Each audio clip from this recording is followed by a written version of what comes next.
G'day, rock stars. Just turning the car off. Just pulled up in Brookton.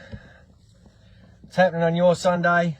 And this is how it is on the fly for Sunday session. So I'll wait a minute and we'll get Muzz on and we'll just talk about what we're going to talk about. So thanks to Mum for lending me her car. Loving the Apple Play, stuff like that. Makes life easier having the technology and all that fun stuff. So yeah, just having a drive back from Perth.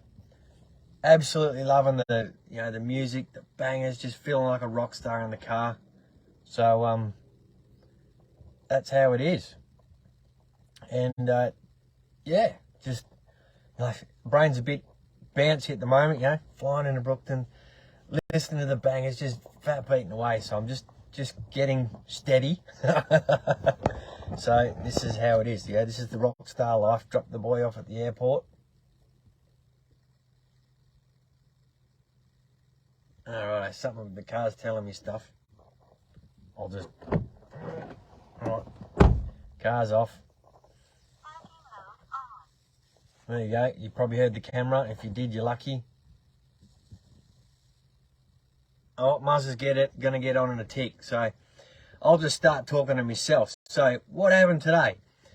Young fella, he's got on his first plane trip. So I'm jealous that I didn't get to take him on his first plane trip. So I'll let you look at my face. Here we go. Rockstar look. This is how it is. Every parent wants to be there for their first of their kids. And that's, it's really great to do that. But I appreciate the fact that he gets to go have these adventures. And here we go, Muzz. We're here. So putting Jack on a plane. Oh, what else we got? Let's go approve.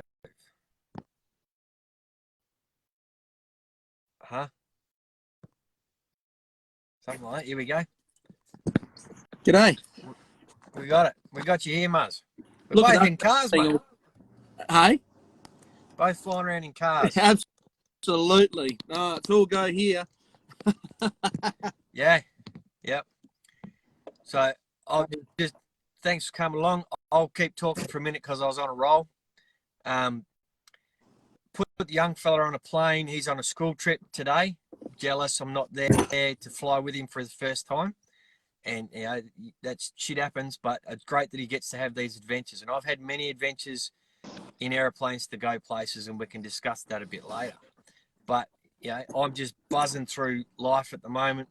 Got up at 5:30 this morning, got into the airport, and now I'm flying my way home, listening to some flat out club bangers and rock songs in Mum's car with the Apple CarPlay, and I'm just living large like a rock star. If you see me going down the road, there'll be the glasses on this, and I'm going, yeah, rocking on down the road, just going absolutely nuts, mate. Just having a fat time. Blasting away. Yeah. Yep. Because I did the math, and I've got 58 hours work I can do between when I get home and when I pick him up on Thursday. Yeah. So all you smart people work out, that's Monday, Tuesday, Wednesday, and even half a Thursday if I push it for 58 hours. You work out how many hours a day that is. That's a lot of work. So that'll include all this online stuff, and I won't miss, so today's Sunday. So tomorrow I got the huddle. Tuesday lunchtime we got the men's call, and I'll be on exactly one of those, every one of those, just being there, keeping this vibe going. Loving it. Talk about plane trips. Muzz, you're an up and coming pilot. So plane trips, where have you been in your life? What sort of adventures have you had? I've been to Bali. Have you been to Bali? Where around the world have you traveled? Have you traveled? Yeah. Luckily enough, I have. I've done a little bit. So I've been to Bali once, and for a school trip once, we went to Sri Lanka. Not long after 2004 Boxing Day tsunami happened, so we went there as a school trip to help support one of the local schools there. Wasn't exactly a happy experience, but it was definitely an experience. But otherwise tripping around the country, around the place. Yeah, as I said, Bali and flying over east a couple of times. Yeah. Yep. So over east, was that holiday stuff? Were they some business trips? Were you over there to see family and stuff? Because I've done a few ins and outs, and I'll talk about me later. But what did you do over east? For me, it was mostly for visiting friends and family. So friends, one bloke, he was like, he was a brother to me. But that was, can't think how long ago that was now, but long time. And good fun. And I don't know about what it is like for everyone else, but there's nothing like getting on the plane to go somewhere. I mean, most of the time you know what to expect. But like for me, going to Bali, for example, I had no idea. And that was a terrifying but exciting experience. Yeah. So I didn't go to Bali for a long time for that reason. There was an anxiety or a fear of not knowing, not having a plan. I'm terrible if I don't have a plan. I'm a wreck. Still to this day, if I don't know where I've got to be, if someone's picking me up or I'm renting a car and then I've got a place to go, I am in my brain. I go absolute fucking mental. So I have to have a plan. Yeah. So because I am learning more nowadays on winging it, so I can drive to Perth and just I want to go here, but I can wing it for a couple of hours and do this, that, the other, catch up with mates. I can do that, which is something I never sort of did before. I had to plan exactly where I had to be. So Bali for me was a huge mission. Went there 3 times with my now ex-wife, but the first time I went was for a mate's wedding, and that was a comforting experience to know that I was going there to meet God at the hotel. They're out at the front drinking beers, and we turn up. Yeah, right. You want a beer? It's 10 o'clock at night. We're still on the beers. Come on. This is where you're staying. They'll check you in. It's all good. No worries. Great adventures. And I got a couple of tough stickers in Bali. So my back tat, my jack tat, and my arm tat are all Bali tats, and the other one was a Melbourne tat when we went over there pre-wedding to talk to one of the bridesmaids, one of ex-wife's long-term friends. So that was part of those travels, and that's not the only time I've been to Melbourne. Been through a couple of times. Yes. So one of the greatest pushes of my personal boundaries was 2009. Went on a boys' trip to NZ. Sweet. And you'll have to work with your imagination here. So we went over. I was 29. I was one of the granddaddies of the group. And we went over there to go to a couple of mates' 21st birthdays in the clubs in Dunedin. But we went over for a week, and it happened to be orientation week. So uni orientation week in a town full of unis and uni students is mental. Like we all those party tricks. I learnt some party tricks over there. I never knew what a phone call was. That's something that the Kiwis do. So they got these plastic pints, right? Right. So you scull your pint, and then you have to smash it on your head and then answer it like a phone. Yeah. So sometimes you end up with just a handle and stuff like that. So there's all these idiots. You buy a heap of these things, and that's among the, you can hire a keg for a party. You can do that in Australia too. But I haven't seen many people in Australia doing keg stands. No. Here's the hose. Do a handstand on the keg. Someone else has got the trigger in your mouth, mate, and you've got to go till you just about spew. It's pretty hard to drink upside down, but when the beer's coming in, it's coming in. It's going. Yeah. So that was, and there was fun stuff, and we did. You do the standard stuff over there. You go to the biggest bungee jump you can do. You see how many beers you can drink. Red Bull vodka was a huge flavour at the time. had some really terrible dancing moves because we went to one of the clubs called the Church, walked up from the unit, and there was 5 of us in the group. So I said, all right, we'll buy a couple of rounds before we hit the D floor. We bought 2 rounds each. So there's 10 pints of Red Bull vodka in my guts before I've hit the dance floor. I wasn't picking up any chicks that night. I was lucky to pick myself up off the floor. But that was great adventures with mates. And I still remember that stuff. We actually called that, we got shirts made up and everything. That was the Purple Ninja Tour of NZ. Yeah. And we had great tactics. So every night was like there was 5 Aussies come over. Yes. So a lot of nights we would go, righto, tonight's your night. So then everyone's your wingman. Yeah. Right? So that was the plan. And we had the whole facade going. We're a band called the Stroppy Vultures. And I just happened to be, one night I was the band manager. And it almost worked. I just said some dumb shit and it didn't work. But it almost worked, you know? Hottest girl in NZ at the time. And yeah, a couple of drunk words and that's it. It's all over Red Rover. Yeah. But that's many of those adventures. And yeah, I got family in Adelaide, went over to through Sydney for another mate's wedding. Yes. Down in Kangaroo Valley. That's a beautiful place of Australia.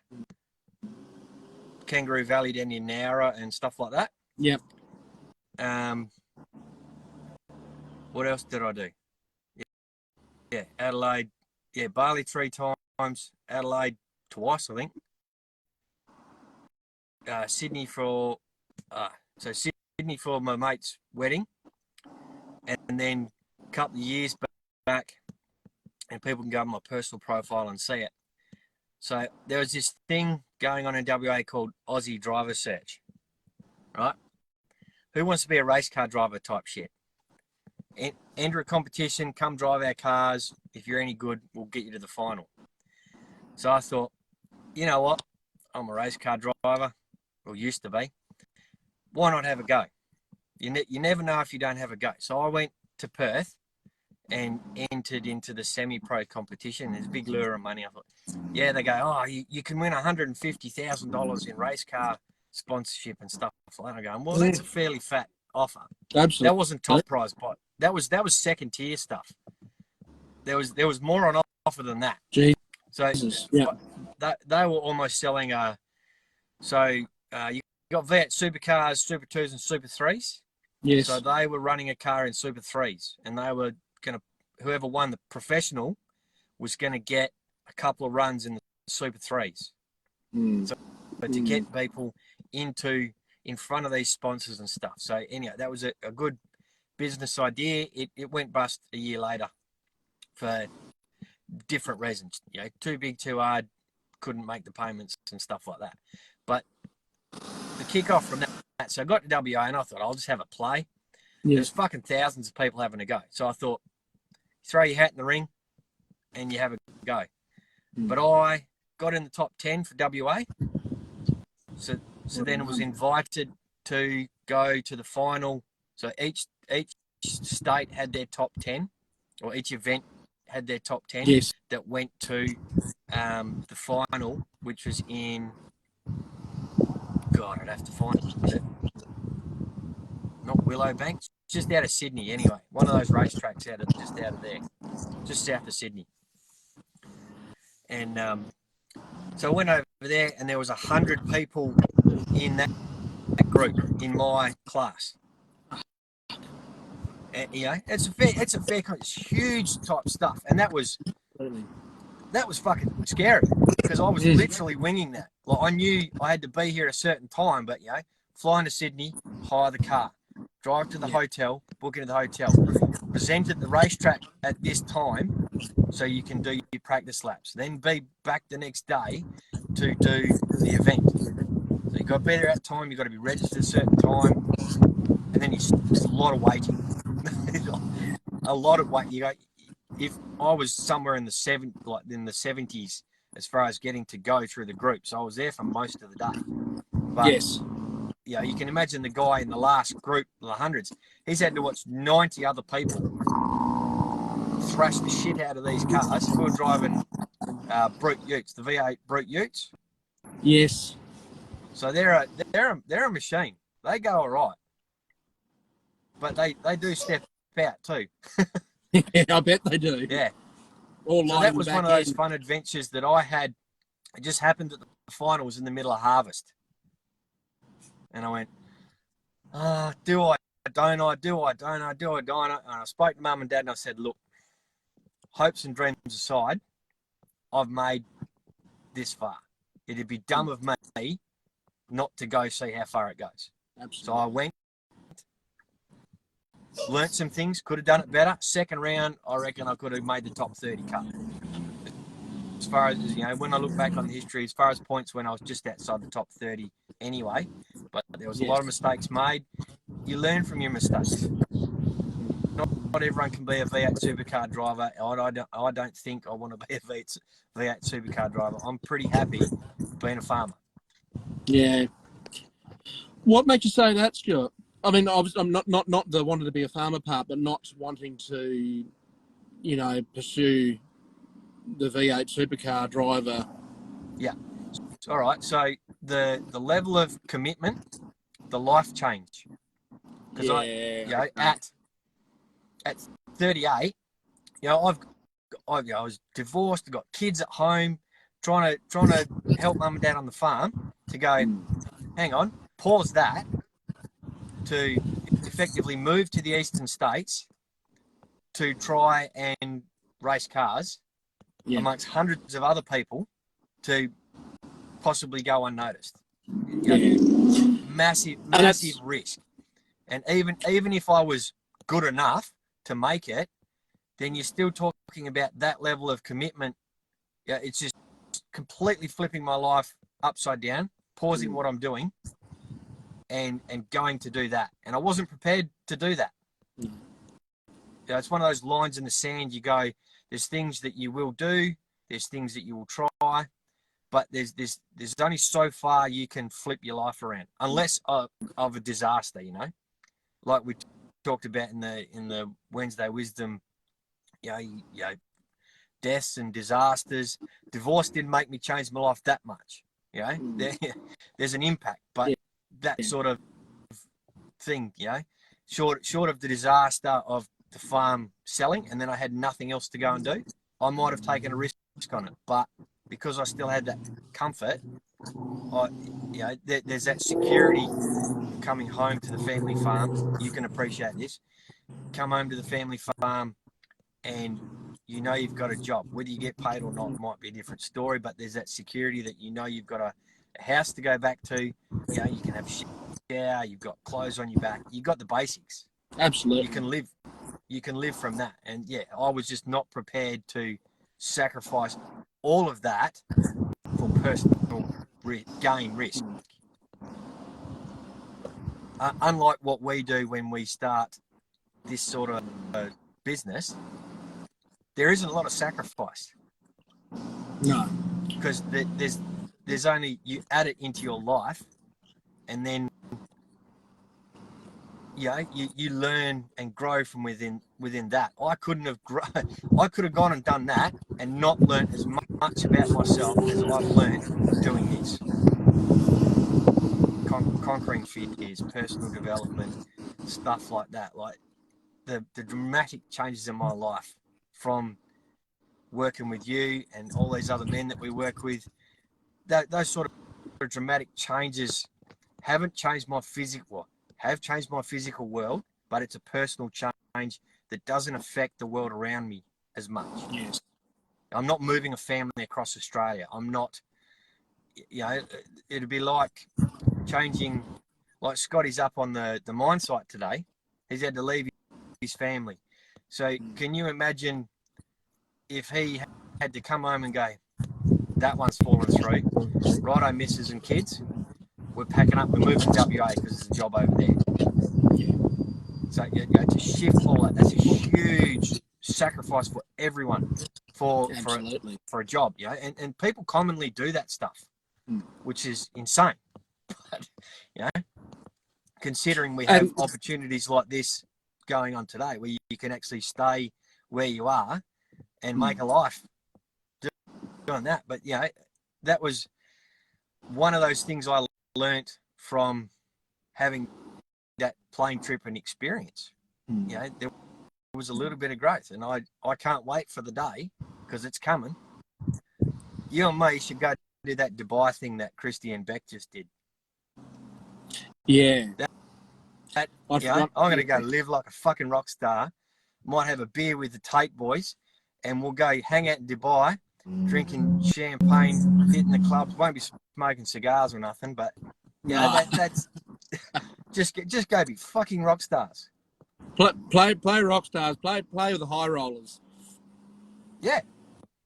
I got my hat on backwards, drop my glasses on, I'll get my drumsticks out. Wow, I go. Got the good shirt on. I'll just paint a star over one eye, shall I? Yeah, get the tongue out like Kiss. Yeah. Yeah, Gene would be very happy with that one. But it's the thing, like you say, like just reminding the discussion we had the other day about walking the image of who you want to be, and you know, like that was really powerful, that discussion that we had the other day, and talking about, you know, on trips and things, and I reckon that's the best part of when you're on holiday or whatever. You're check out the shirt, collared shirt, sleeves and everything, hat, glass, fucking rock star, mate. You're living it already. Yeah, just go to the closet and get the gear on, mate. Absolutely. Well, I'm right. I'm living what I want to be. I'm comfortable. There's the issue, right? There's the issue. You're comfortable. I'm not. This is not my normal stuff. There's an image, or what I'm portraying with this, or what I'm feeling. The whole rockstar image now is not comfortable. It's completely out of my comfort zone, but it is what's flowing out of me. So you just got to live it. So for people that don't understand the personal development journey, you have to get comfortable with being uncomfortable to learn something about yourself, to grow. So that's a big PD. It's a huge mindset shift to do that. And it's very easy to get complacent. Complacent? No, that's probably the wrong word, but certainly like as Stuart's saying about me, like being comfortable, and I like being comfortable because it's comfortable. Yep. But no, and it's to break that paradigm, break that mindset and that cycle. You know, going on those trips, like you're saying, Stuart, and you know, for someone who is scared of what was at the other end of that plane trip, you did it anyway in the end, and have done a heap of trips. And you know, I don't know how you feel now, whether you enjoy the discomfort of seeing what's at the other end of that plane trip, but you know, well, I haven't. I guess it's one since, so I haven't from that. That was 2018 when I did that race car thing. That's the last time I did anything. I come back from that and I went, all right, knuckle down on farm, family, stuff like that. Yeah. It's only just recently that I've started to go, yeah, you recreate the dream. You go, I want to go do that. So how am I going to go do that? Find a way, get the steps, get to do that. Yeah. So that's part of what we are both doing, is like, we're going to do that. You're getting your pilot's license, and you can fly anywhere. Should be good, and it's nearly, you know, I finished another medical the other day, so hopefully I'm next step to being medically compliant. CASA will hopefully approve of my health standards, so I can get my next level license, so I can, you know, I could fly to Adelaide or Buddy, or, you know, we could go, you go to the next step where when we're high rollers in the business, we could, you could hire, I'd be able to hire a twin engine jet and fly us overseas. Yep. In a happy circumstance. That'd be the go. All right, how's this? We'll do whatever celebrated or whatever they come up with for the big celebration that we do. We're gonna fly over from WA in the jet. We're gonna hire the helicopter and land there in the helicopter and get out like fucking rock stars. Where's Peter Forrester on here? I know he should be bloody watching us. He's a chopper pilot on here. We need to get him involved. He's one with that bloody ticket. Fuck yes. I know a couple of chopper pilots and they're crazy. Oh, I wouldn't say about Peter. Oh, mate. I tell you, highly skilled, right? I'll give him that. Yeah. I've seen, so all you chopper musterers up there, fucking hats off to you. You guys are fucking good, right? And I got to witness at the off-road racing stuff, and we were up there the other weekend. In the national stuff, they had the chopper guy out there chasing the cars. Yeah. So you got this chopper doing 100 k's an hour sideways, and there's the camera guy hanging out the side of the chopper, and I'm going, great video footage, but that's commitment. That's skill and commitment, confidence in each other, and the teamwork, and that's how you get the good stuff. Absolutely. People probably just try and get a drone and do the same thing, but no, get the helicopter guys, get the wild cameraman.